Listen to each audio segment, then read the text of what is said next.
So it's now been 4 years since Claire died, and today is the 16th of April, which is another anniversary of the last time that we ever went out together. So we went out for dinner on the 16th in the evening because it was my birthday yesterday. And 4 years ago we weren't able to go out on my birthday, so we went out the next night, on the Tuesday night, and she died the next day.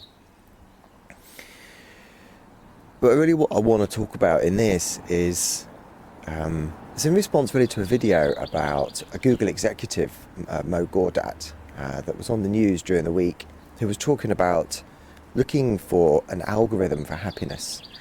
And his search started after a similar loss to mine. His son died very suddenly.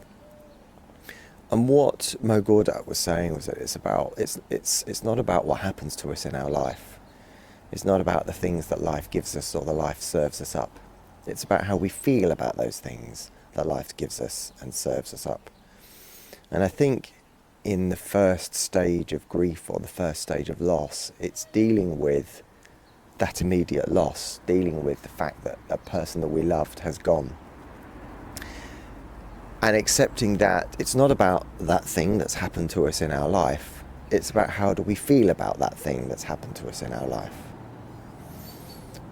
And what I'm noticing now is moving into a second stage of that, almost to say, well, there was this terrible thing that happened in my life, and I've been having to look at how do I feel about that.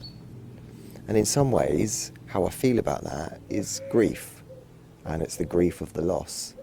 And now it almost feels as though I'm asking myself, how do I feel about that grief? And learning to accept the grief as much as accepting the loss. So the loss is part of life, that's what happens.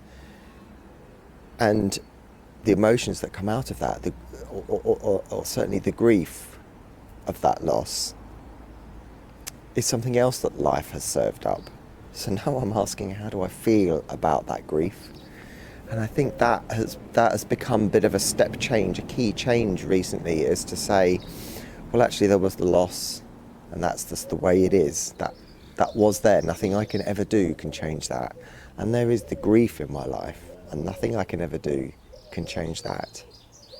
So how can I just learn to live and accept that grief, those emotions, those highs of the memories, of the good memories, and the lows of Claire dying, and accept all of those emotions as being part of life now, and just learn to live with it and deal with it. And I think that's become a focus over the past few months, and I can see that is moving into kind of this next stage of understanding of how a sudden loss affects us. So I would challenge you to do the same. And I guess it doesn't have to be about grief. There was an event, and there was how we feel about that event. And then there's, what can we just accept that how we feel about it rather than battling and fighting it? I just wonder.